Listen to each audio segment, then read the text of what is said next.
सही बुखारी के अंदर मौजूद है। रिश्ते की खुशी ये अबू लहब ने भी मनाई। अबू लहब पक्का काफिर, सिर्फ और सिर्फ रिश्ते की मोहब्बत की वजह से अपनी लौंडी को, कनीज को, सुवेबा को भेजा कि जाओ पता करो मेरे यहां वो जो भतीजे की विलादत होनी है, जो विलादत का सिलसिला है, उसके बारे में पता करो। तो वो कनीज, वो लौंडी कनीज वो जाती हैं, और ये बुखारी की हदीस है। वो जब वहां गई तो हुजूर अलैहिस्सलाम की विलादत मुबारका हो चुकी थी, और उसने आके खुशखबरी दी अबू लहब को, जिसके कुफ्र पर कुरान की पूरी एक सूरत है, तब्बत यदा अबी लहब व तब।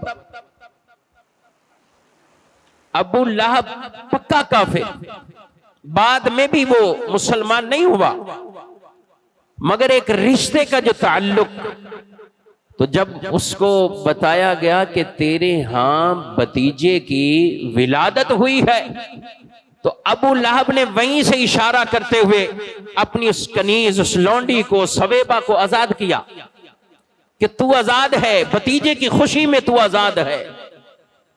ये खुशी उसने इस तौर पर मनाई कि मेरे यहां भतीजा हुआ, एक रिश्ते की खुशी थी का तू आजाद।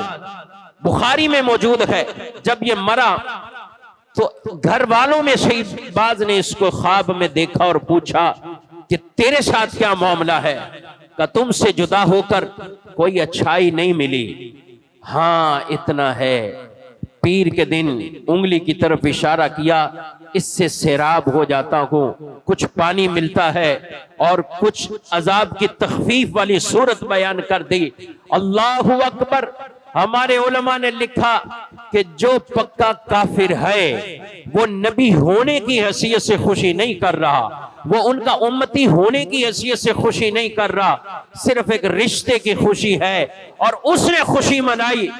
अल्लाह ने उसको भी इसका बदल दे दिया है। बकिया अजाब कुफर का अपनी जगह है, मगर यह बदल दिया है कि पीर के दिन हुजूर पैदा हुए, पीर के दिन इसने खुशी करते हुए आजाद किया था, पीर के दिन ही इसके अजाब में वो तखफीफ हो रही है। ये इसको भी उस खुशी का इनाम मिला। कहा कि जब अबू लहब को ये इनाम मिला है, तो बताओ जो मुसलमान हुजूर का उम्मती कलमा पढ़ने वाला हुजूर की विलादत का जश्न मनाएगा, तो अल्लाह उसको कितना इनाम अता फरमाएगा, अल्लाह उसको कितना नवाजेगा। तो जिसने कुफर के हालत में जिसका खात्मा हुआ और ईमान भी नहीं लाया, लेकिन इतनी खुशी उसने की भतीजे होने की हैसियत। ये बात सिर्फ इस्तिदलाल के तौर पे समझाने के लिए अर्ज की गई, और ये कोई ऐसी हवा की बात नहीं थी कि उड़ी उड़ाई आई और हमने फैला दी। सही बुखारी के अंदर मौजूद है।